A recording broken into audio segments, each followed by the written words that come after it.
नमो अरिहंताणं नमो सिद्धाणं नमो आयर्याणं नमो उवज्झायाणं नमो लोए सौवसाहुणम्। पंच परमेष्ठी भगवान की जय। द्वादशांग जिनवाणी माता की जय। आचार्य भगवंत गुरुवर श्री विद्या सागर जी महामुनिराज की जय। पूज्य मुनि श्री निर्दोष सागर जी महाराज की जय। पूज्य मुनि श्री निर्लोभ सागर जी महाराज की जय। आचार्य जिनसेन महाराज की जय। 3 करोड़ महामुनिराजों की जय। अष्टानिका महापर्व की जय। धर्म स्नेही बंधुओं, हम लोग यहाँ पर पूर्व पठित विषय हमारा जो है जिन सहस्त्रनाम स्तोत्र चल रहा है, जिसमें हम लोग बीच में कुछ आयोजनाएं हो गई। एक शिविर हुआ, सम्यक ज्ञान शिक्षण शिविर पहला। उस समय इसको ड्रॉप लिया था, इसको हमने गौण किया। शिविर की मुख्यता रही, 10 दिन वो शिविर चला। फिर बाद में हमारा जिन सहस्त्रनाम स्तोत्र का स्वाध्याय हुआ। पुनः दूसरा शिविर व्रतियों के लिए सम्यक ज्ञान शिक्षण शिविर। ये दूसरे शिविर की आयोजना 12 दिन तक चली, जिसका समापन 15 तारीख को हुआ। हमारा समापन समारोह आज है, मतलब क्लासेस समाप्त हुई 15 तारीख को। और फिर इस प्रकार से अब पुनः हम उसी विषय पर आते हैं। भगवान की 1008 नामों के माध्यम से किस प्रकार आचार्य जिनसेन महाराज ने स्तुति गाई है, गुणानुवाद किया है, वो यहाँ पर अपन लोग पढ़ने जा रहे हैं। जिसमें अब तक हम लोग 8 अध्याय के माध्यम से पढ़ चुके। 9वें अध्याय में भी हम लोग 4 श्लोकों के माध्यम से भगवान की नामावली को हम लोग यहाँ जान चुके। एक एक नाम का क्या अर्थ है, बड़े ही गंभीर अर्थ रहस्य इसमें छुपा हुआ है। स्तवनाथ कीर्ति सु हम लोग पढ़ करके आए रत्नकरंड श्रावकाचार में 12 व्रतों में, जहाँ अतिथि संविभाग व्रत की चर्चा की आचार्य समंतभद्र महाराज ने। वहां पर दान के क्षेत्र की बात की। दान, तो जो दान दिया जाता है, तो दान के विषय में कहा कि किस प्रकार से दान में नवदा भक्ति जो की जाती है उसका क्या फल होता है। तो वहां पर अपन ने एक श्लोक पढ़ा था, तो का भोगो दाना, दानात भोगः, दान से भोग की प्राप्ति होती। भक्ते सुंदर रूपम, भक्ति करने से सुंदर रूप की प्राप्ति होती। स्तवनात् कीर्तिसु, स्तवन, स्तवन यानी गुणानुवाद। जब हम किसी के गुणों को बड़े अच्छे ढंग से लयात्मक तरीके से हम पढ़ते हैं, बोलते हैं, तो कीर्ति हमारी संसार में कीर्ति फैलती है। हर व्यक्ति चाहता मेरी कीर्ति फैले, हर व्यक्ति चाहता मेरा नाम होवे। तो आपको ऐसा नाम करना है कि फिर कभी आपको दूसरा काम ना करना पड़े। इसलिए जिन सहस्त्र नाम स्तोत्र भगवान की स्तवन करने का एक सबसे सशक्त माध्यम है। आप प्रतिदिन एक लंब या एक अध्याय पढ़ सकते हैं। आमनाय स्वाध्याय के रूप में बोल बोल के पढ़े, अथवा मानसिक रूप से आप उसका पठन कर ले। ये अपने इष्ट के प्रति गुणानुवाद ऐसा समझना, ये यहाँ पर अपन पढ़ने जा रहे हैं। 9वां अध्याय, 9वें अध्याय में यहाँ पर एक बार इसका उच्चारण करते हैं। इन 4 श्लोकों का आप लोग मिलाएं, पुस्तक आपके पास में होगी। त्रिकालदर्शी लोकेशो लोके धाता दृढ़ व्रतः सर्वलोकातिगः पूज्यः सर्वलोकैकसारथिः पुराणः पुरुषः पूर्वः कृतपूर्वाङ्गविस्तरः आदिदेवः पुराणाद्यः पुरुदेवोऽधिदेवता युगमुख्यो युगज्येष्ठो युगादिस्थितिदेशकः कल्याणवर्णः कल्याणः कल्यः कल्याणलक्षणः कल्याणप्रकृतिर्दीप्त कल्याणात्मा विकल्मषः विकलङ्कः कलातीतः कलिलग्नः कालाधरः। इस प्रकार से इन 4 श्लोकों का हम लोग यहाँ पर स्वाध्याय कर चुके हैं। कली कलाधरः भगवान का हमने चौथे नंबर के छंद में श्लोक में अंतिम पाद का अंतिम चरण अंतिम पद जो है कलाधरः, कलाम द्वा सप्तति कलाधरती इति कलाधरः। कलाधर किसे कहते हैं? तो कहते हैं हमारे भगवान ने, कहते 72 कलाओं के धारक थे, अर्थात सारी कलाएं जिनके पास में थी, ऐसी कलाओं को धारण करने वाले होने से भगवान का एक नाम रखा कलाधरः। अर्थात उन्होंने अपने भरत आदि ऐसे 100 पुत्रों को उन कलाओं का ज्ञान दिया था, इसलिए उनका ये नाम सार्थक कलाधरः ऐसा वे यहाँ पर कहे लाए जाते हैं।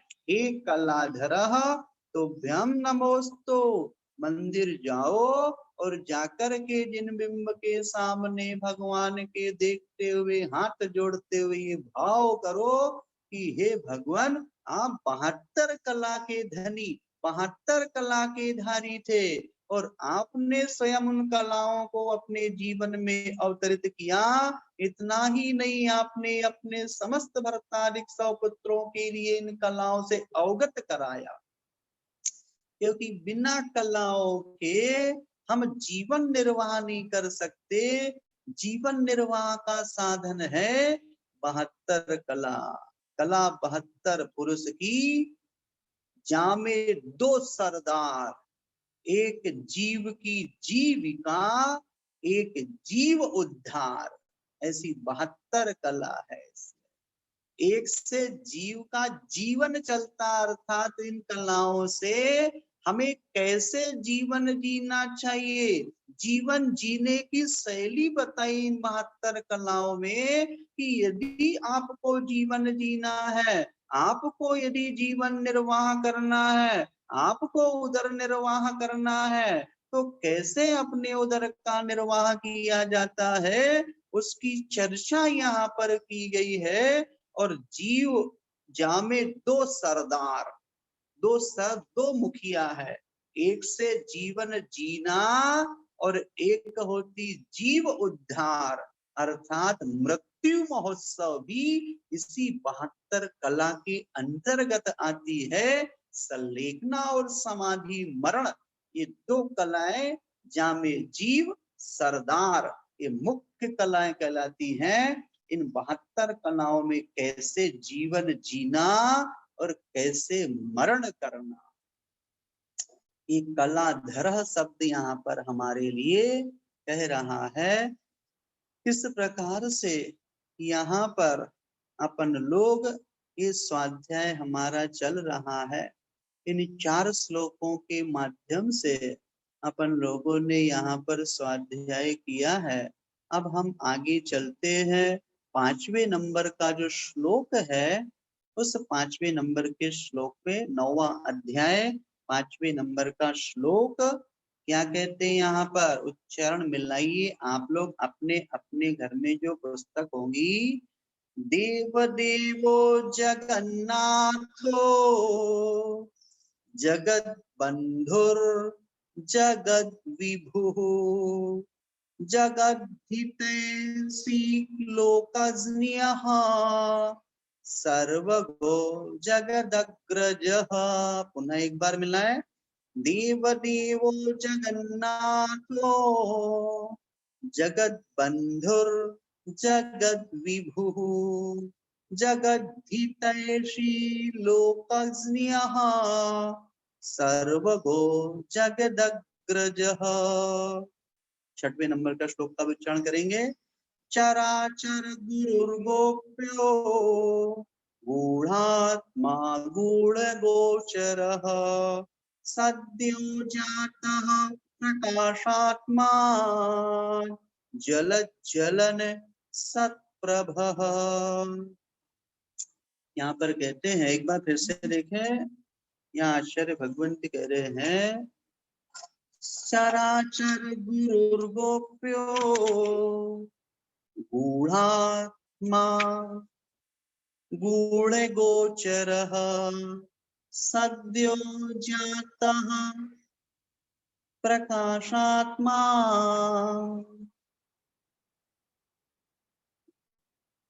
जलज्जलन सत्प्रभः। अब यहाँ पर कहते हैं आचार्य महाराज यहाँ पर भगवान का नाम लेते हुए कह रहे हैं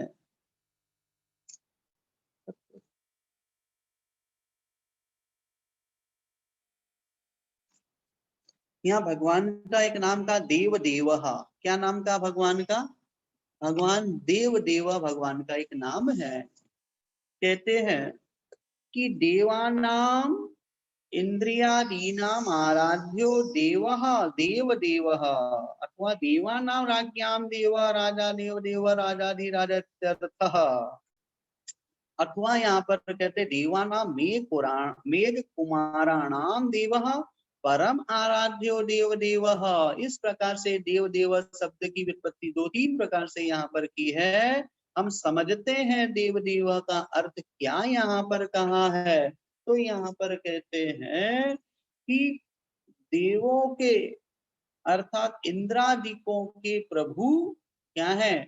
आराध्य देव थे, अथवा देवों के राजाओं के भी देव थे, अर्थात राजा थे, अतः राजा भी राज थे। या देवों के यानी मेघ कुमार देवों के प्रभु देव थे, आराध्य थे, अतः देव देवः देवास चतुर्णिकायाः। हम लोग एक सूत्र पढ़ते तत्वार्थ सूत्र के 4थे अध्याय का आद्य सूत्र है, जिसमें का देव 4 निकाय वाले होते हैं। तो ये देवता गण भी प्रभु के चरणों में आकर के धुक देते नतमस्तक होते हैं। इसलिए देवों के भी देव हैं। भगवान कैसे हैं? देवों के भी देव है, इसलिए देव देवः ये सार्थक नाम यहाँ पर कहा गया है। ऐसे हे देव देवः तुभ्याम नमोस्तु, मैं आपको नमोस्तु करता हूँ। ऐसी भक्ति जब भगवान के सामने हम गाते हैं तो हमें अपनी असलियत का पता चलता है कि मेरे पास तो कुछ भी नहीं है, धन संपत्ति वैभव।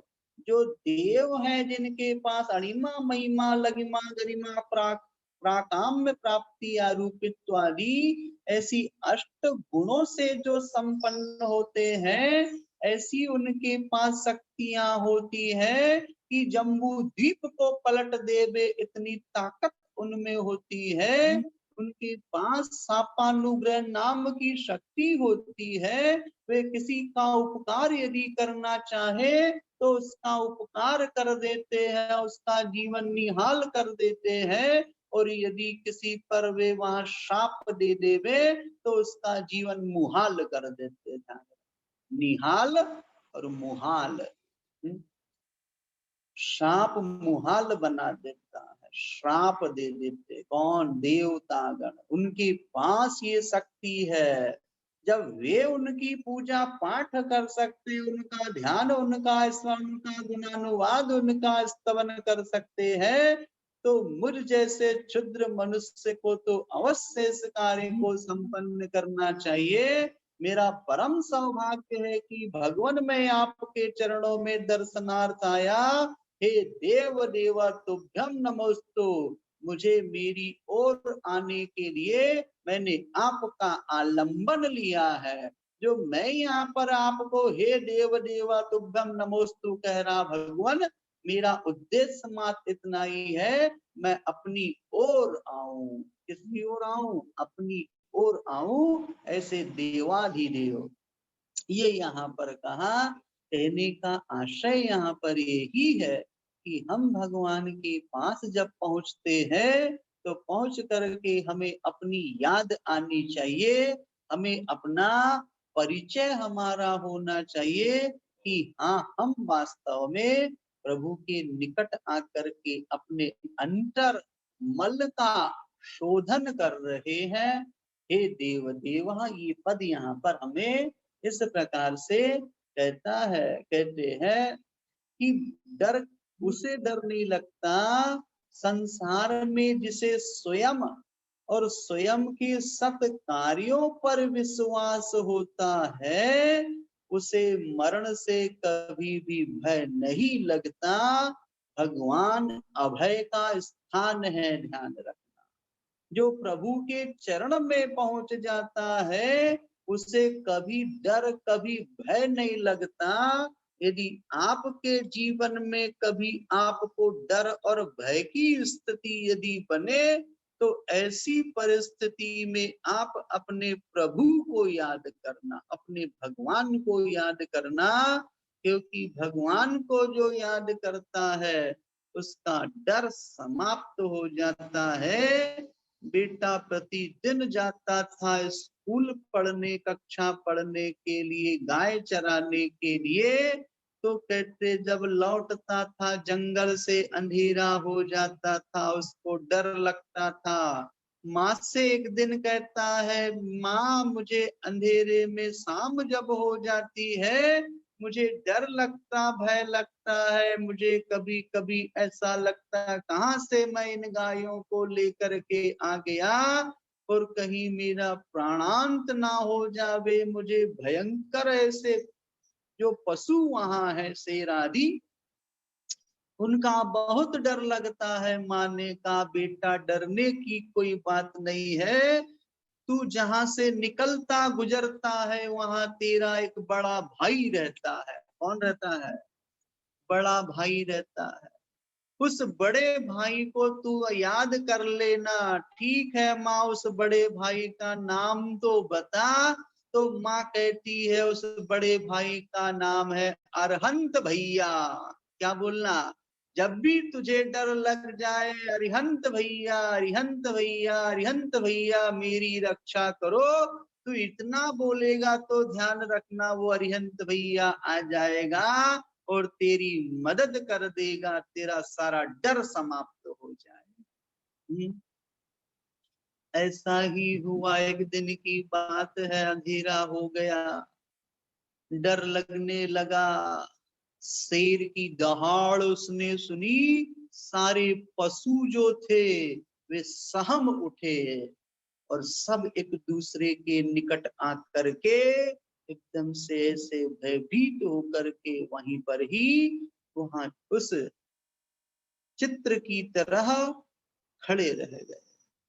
यहाँ पर उस बेटे को जैसे ही लगा, माँ ने कहा था तेरा बड़ा भाई वहां रहता जंगल में, अरहंत भैया, उसने कुछ नहीं कहा और अपने सच्चे भावों से उसने वहां पर ऐसा नाद किया, अरहंत भैया मुझे बचाओ, अरहंत भैया, अरहंत भैया, अरहंत भैया। फिर क्या था? जो अरिहंत को नमस्कार उनका नाम ले लेता है उसके सारे दुख दर्द भय संकट समाप्त हो जाते हैं। और जैसे ही वहां नाम लिया, शेर का पलायन हो गया, वहां का वातावरण सुरम्य हो गया और वे सभी सकुशल लौट घर आए। माँ से कहा, माँ आज तो मेरे बड़े भाई ने मेरी रक्षा कर ली, हम सभी प्राणियों की, जो पशु थे अपना गोधन और मैं स्वयं, हमारी रक्षा आज बड़े भैया ने की। तेरा बहुत बहुत धन्यवाद कि तूने मुझे मेरे बड़े भाई से परिचय करा दिया। माँ जिनवाणी, हमें अपने प्रभु से परिचय कराती है। जैसे उस माँ ने उस बेटे को अपने भाई अरिहंत से परिचय कराया, उसी प्रकार माँ जिनवाणी भी हमें अपने प्रभु से परिचय कराती है।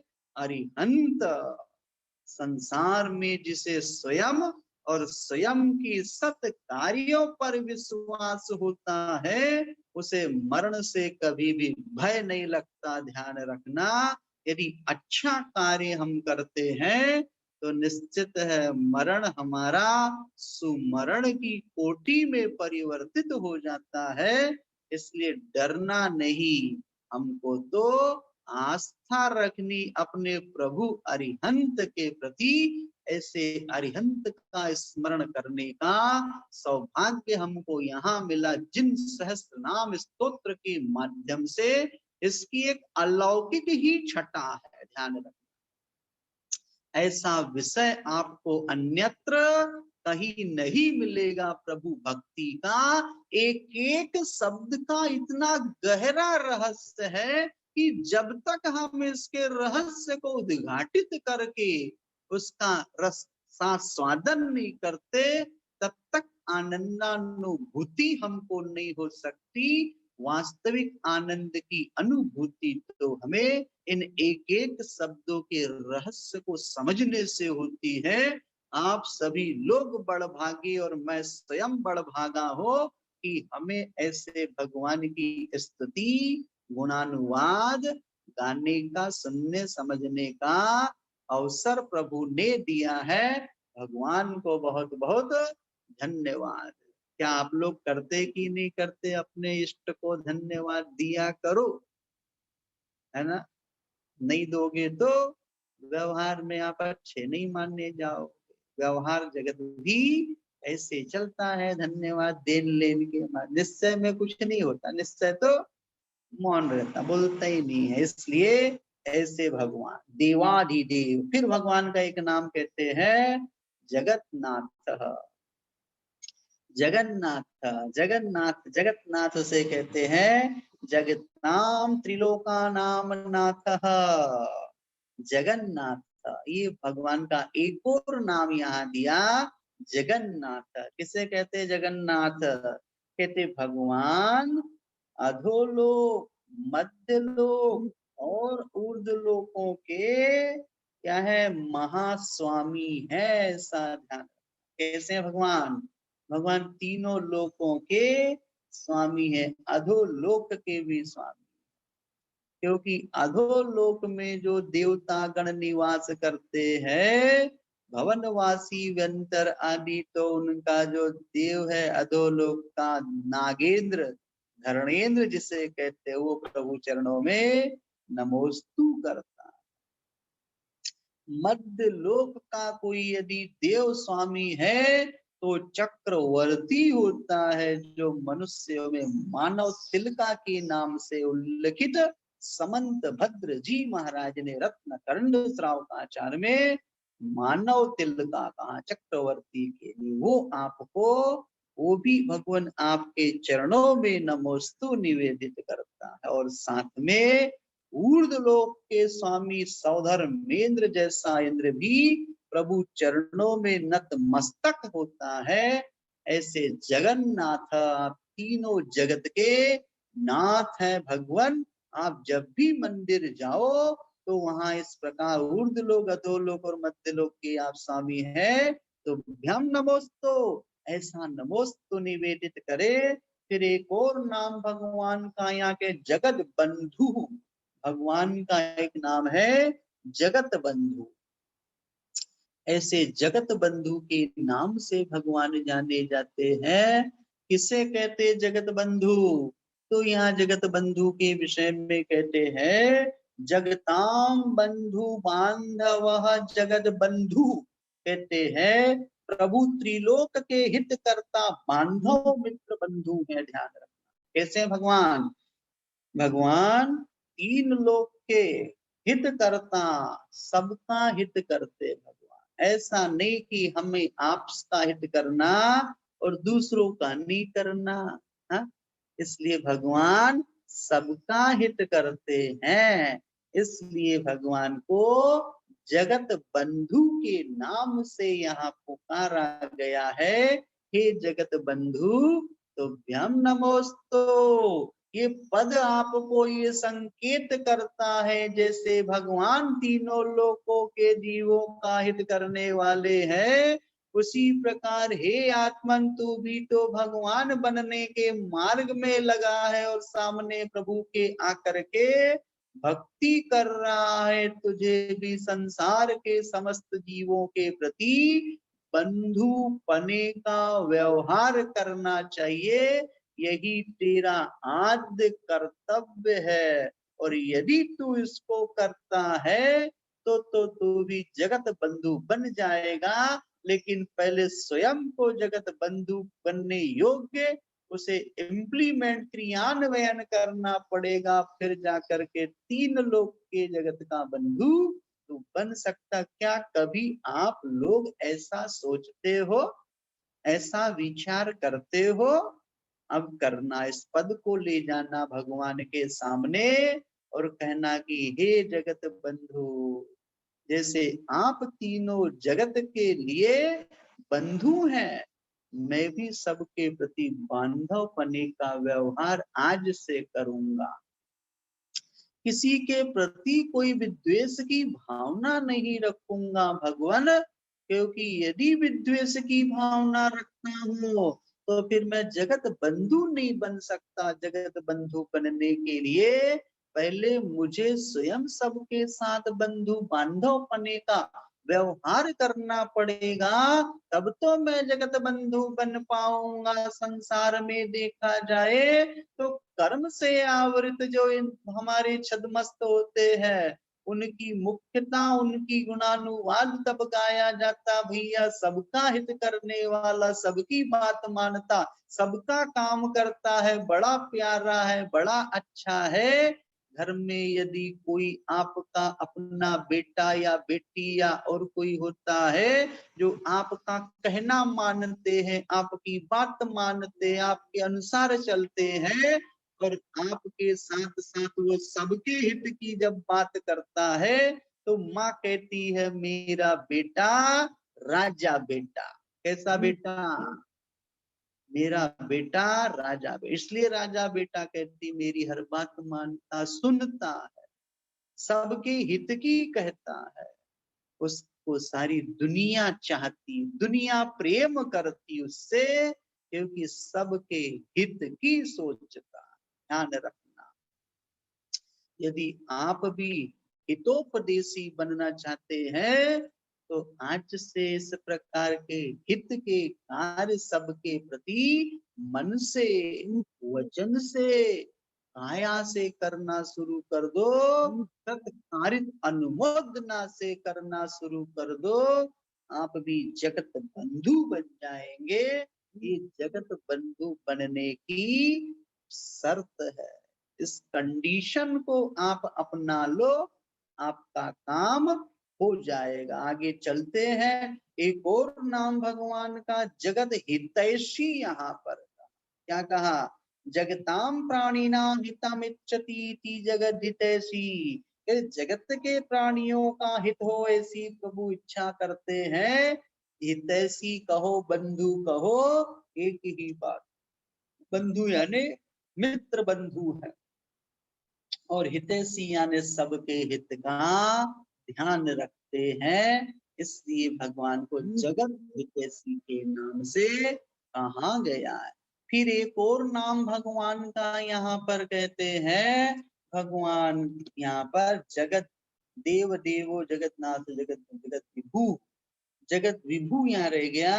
यहाँ जगत बंधु के जगत विभु का अर्थ होता है यहाँ पर विभु यानी स्वामी होता है। तीनों लोक के जो स्वामी है वो इसी में देव देव जगन्नाथों में सब गर्भित हो जाता है। एक अर्थक ही नाम है जगत के विभु। विभु यानी स्वामी। फिर जगत हितैषी लोकज्ञ। अब लोकज्ञ का भगवान का एक नाम यहाँ पर लोकज्ञ कहा गया है। अनंता काश बहु मध्य प्रदेश घनो दधि घन वात तनु वाता भी धान वात त्रयवेष्टितो वेष्टितो अनादि निधनो कृत्रिम निश्चल असंख्यात प्रदेशो लोकोस्ति लोकम जानाति इति लोकज्ञः। ये यहाँ पर लोकज्ञ शब्द की व्युत्पत्ति की है। यहाँ पे कहते हैं कि भगवान कैसे हैं। कहते ये लोक, कौन सा लोक, जहां आप रहते इसको लोक कहते हैं। ये लोक यानी जगत अनंतानंत आकाश के ठीक बहुमध्य भाग में घनोदधि, घनवात और तनुवात ऐसे 3 वात वलयों से ये चारों तरफ से वेष्टित है, यानी उससे ये उसके घेरे में है और अनादि अविनाशी है, अकृत्रिम है, इसे किसी ने नहीं बनाया। लोग कहते हैं ब्रह्मा लोक की संरचना सृष्टि करते हैं। हमारे यहाँ ब्रह्मा यानी आत्मा, हमारे यहाँ ये जो लोक है इसका कोई नहीं करता हरता, अमिट अनादि है, जीवर गल नाचे आमे कर में उपाधि है। पढ़ते अपन लोग कहाँ 12 भावना मंगत राय जी की लोक भावना में, तो इसका कोई ना करता हरता, इसको ना कोई बनाता है, अकृत्रिम। कैसा है? अकृत्रिम, अनादि काल से था और अनंत काल तक ये लोक यूं ही रहेगा। ऐसा अकृत्रिम निश्चल, ये कभी डावाडोल चलायमान नहीं होता, ध्यान रखना। बस जैसा है बस कोई चलायमान, निश्चल है और असंख्यात प्रदेश वाला। कैसा है? असंख्यात प्रदेश वाला। इस प्रकार लोक का स्वरूप प्रभु क्या ज्ञ जानते, ज्ञ धातु जानने अर्थ में लोकज्ञ, लोकम जानती यस्य स लोकज्ञः, जो लोक को जानते हैं उनका नाम लोकज्ञ है। इसलिए हे लोकज्ञ तुभ्यं नमोस्तु, मैं आपको नमोस्तो करता हूँ। फिर कहा सर्वगो, भगवान का एक नाम है सर्वगः। किसे कहते सर्वगः? कहते सर्वम गच्छति जानाति इति सर्वगः। कहते सर्व वस्तुओं को भगवान जानते हैं, अतः वे सर्वज्ञ हैं। कैसे हैं? सर्वज्ञ, ग यानी सर्वज्ञ, ऐसे भगवान सबको जानते। वास्तव में देखा जाए कि भगवान सुंदर रूप वाले होते। सर्वज्ञ कैसे बनते हैं? सर्वज्ञ बनने के लिए क्रोध मान माया लोभ आदि जो खोटे विकार होते हैं, इन विकारों का क्या करना? इन विकारों को त्याग देता, नष्ट करता है, तब जाकर के सर्वज्ञ बनते हैं। क्रोध रंग के समान है। क्रोध रंग, मान शरीर, माया वचन और लोभ मन, कहते हैं ये इनको विकृत कर देता है। यदि जब गुस्सा आता है तो ये जो सुंदर रूप है हमारा, सुंदर सुहावना सफेद गोरा चेहरा, ये क्रोध रंग बदल देता है। उस सफेद चेहरे पर थमा जाता, लालिमा आ जाती। किसकी? क्रोध की लालिमा। तो क्रोध रंग को विकृत कर देता। इसलिए तीर्थंकर प्रभु के शरीर का रक्त कैसा होता है? सफेद की लाल? सफेद होता है, शुक्ल। क्यों? क्योंकि वे सबके प्रति सुखी रहे, सब जीव जगत की विशुद्ध भावना से रहते हैं। इसलिए क्रोध आने जिसका क्रोध जिसके पास में होता है, वो उसके रंग को बदल देता, उसके अंतर की विशुद्धि को बदल देता। बाहरी रंग जिसको वर्ण कहते, उसको रंग लाल कर देता। और मान जो होता है, मान शरीर को विकृत कर देता है। मानी व्यक्ति जो होता अकड़ के चलता है, हाँ?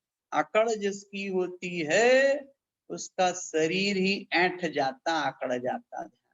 इसलिए मान शरीर को विकृत करता है, और मायाचारी हमारे वचनों को विकृत कर देती। ध्यान रखना, यदि मायाचारी करते हो तो नियम से वचन आपके बिगड़ जाएंगे मायाचारी के साथ। तो माया वचन को विकृत करती है, और लोभ जो होता हमारे मन को विकृत कर देता। चार चीजें चार लोगों को विकृत करती, ध्यान रखो। कौन कौन सी? क्रोध रंग को विकृत करता, रंग बदल देता है। मान शरीर को बिगाड़ देता, उसको विकृत कर देता। माया वचनों को बिगाड़ देती, वचन हमारे मायाचारी के हो जाते हैं। यदि मान लीजिए आपको किसी ने पूछ रहा है, भैया कहाँ जा रहे हो, हम मायाचारी के साथ कहते हैं कि भैया हम मंदिर जा रहे कहीं और फिल्म देखने के लिए, और कहता मायाचारी कर देता यहाँ पर हम मंदिर जा रहे हैं। ये वचन कैसे होगा? बिगाड़ दिया, गलत बोल दिया मायाचारी। और लोभ मन को विकृत कर देता है, सुंदर व्यक्ति को भी कुरूप बना देता। कौन? मान, क्रोध, मान, माया, लोभ जो है, ये सुंदर व्यक्ति को भी कुरूप बना देता। भगवान 1008 यदि बनना है तो उसके लिए क्या करना? ये क्रोध, मान, माया, लोभ को छोड़ना जरूरी है। आपकी घड़ी मोबाइल में 10:08 आ गए, 1008 हम सबको बनना है। इसलिए हमें भी क्रोध, मान, माया, लोभ ऐसे चार खोटे भावों को त्यागना, नष्ट करना, तब जाकर के हम 1008 बन सकते हैं। ऐसे भगवान बनने के लिए हमें हमेशा इंगित करता, संकेत करता, 1008 तुम्हें भगवान बनना, तुम्हें भगवान बनना, तुम्हें भगवान बनना है। ऐसी भावना जिसकी होती, वही आगे चल करके भगवान बन पाता है। हम सभी भगवान बने। इसलिए कैसे? सर्वज्ञ, ये भगवान का एक नाम दिया। और जगदग्रज, जगत अग्रज, भगवान कैसे हैं? कहते जगताम अग्रम जगत जगदग्रम त्रैलोक्य शिखरम जगदग्रे जातो जगदग्रज। जगत के अग्रभाग लोक शिखर मोक्ष स्थान, वहां प्रभु उत्पन्न हुए, विराजमान हुए। अतः जगत अग्रज, यहाँ पर कहा भगवान कहाँ पर है? तीन लोक के शिखर, जगत के अग्रभाग, सबसे पहला भाग, वहां भगवान विराजमान। इसलिए भगवान का सार्थक नाम जगत अग्रज। हे जगत अग्रज तो भ्याम नमोस्तु। इस प्रकार से अपन ने एक श्लोक 5वें नंबर का यहाँ तक स्वाध्याय अपन आज करते हैं। आज रात्रि में 8 बजे से 10 बजे के बीच में, 8 से 9 बजे लगभग 1 घंटा हमारा जो शिविर अभी हुआ, सम्यक ज्ञान शिक्षण शिविर व्रतियों के लिए विशेष, बहुत लोगों ने उत्साह के साथ इसमें पार्टिसिपेट किए। 300 लगभग 24-25 लोगों ने रजिस्ट्रेशन किया बाकायदा, पूरा स्ट्रेस के साथ, सशुल्क। कुछ लोगों के नहीं रहे, ऐसे उन लोगों ने अपना पूरा, इतने लोगों ने रजिस्ट्रेशन किया। एक एक मोबाइल पर कुछ अलग अलग अधिक लोग भी बैठ करके स्वाध्याय सुना। आप लोगों ने 12 दिनों में 12 व्रतों का व्याख्यान, दोपहर सभा में, सुबह धर्माराधना में छोटे छोटे विषय जिनकी परीक्षाएं आपने ली, प्रतिदिन 5 5 5 15 प्रश्न, 12 पंचे, ऐसे 12 दिनों में आपने 15 15 प्रश्न प्रतिदिन 12 दिन तक दिए। साथ में परीक्षाएं भी हुई, उसको आपने किया। रात्रि में जीवन जीने की कला विषय पढ़ा। 15 तारीख 4 से 15 जुलाई तक इसकी हमारा शिविर की कक्षाएं समाप्त हुई।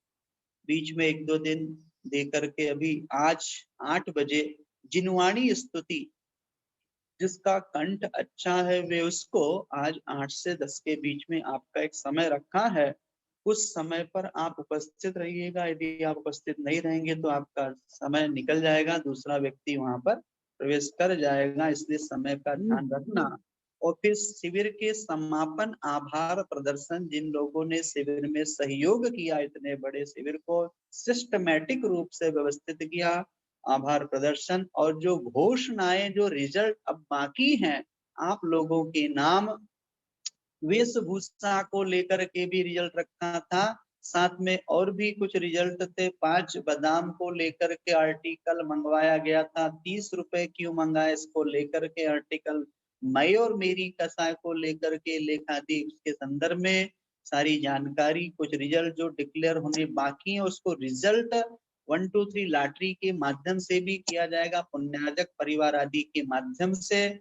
ये सारे कार्य 8 से 10 के बीच में होंगे। लगभग 1 घंटा तो जिनवाणी स्तुति में रहेगा। आप सभी लोग जो जो इसमें जुड़े थे स्वाध्याय में, सभी लोग उपस्थित रहेंगे। आपको लिंक वहीं पर ही आएगी, सम्यक ज्ञान शिक्षण शिविर जिसमें आप जुड़े थे। और उसके बाद फिर सारी घोषणा होने का आपको सर्टिफिकेट भी आप सभी लोगों को आपके नाम से आपके लिए आएगा।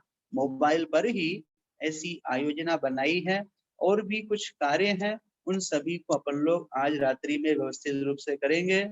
प्रतिदिन स्वाध्याय सुबह में अपना यही चलेगा, जिन सहस्रनाम स्तोत्र, और रात्रि में आज हमारा विषय चलेगा 46 दोषों से रहित मुनिराज आहार ग्रहण करते हैं। अब वो टॉपिक हमारा चलेगा आगम के आलोक में आहार विज्ञान मंजूषा, जो हम लोग अब तक यहाँ पढ़ के आ रहे थे।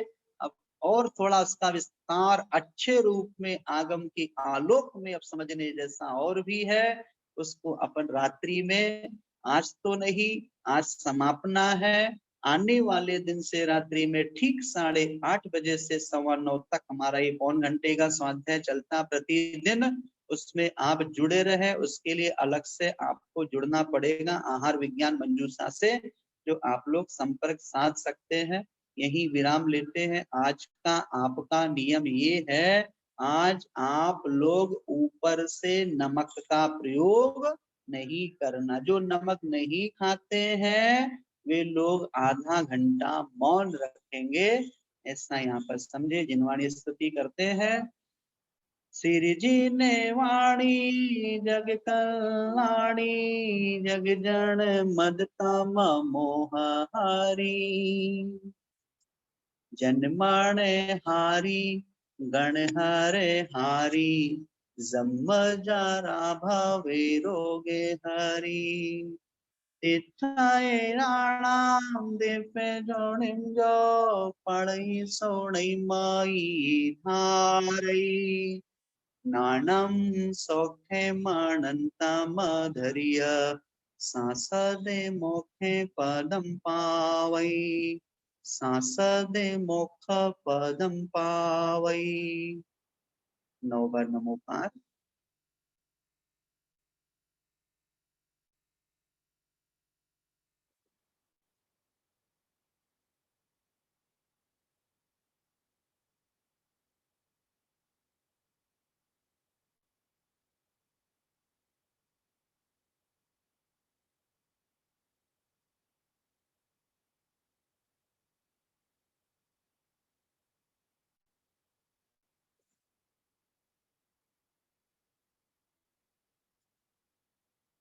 द्वादशांग जिनवाणी माता की जय। सभी को जय जिनेन्द्र। शुभ दिवस।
जी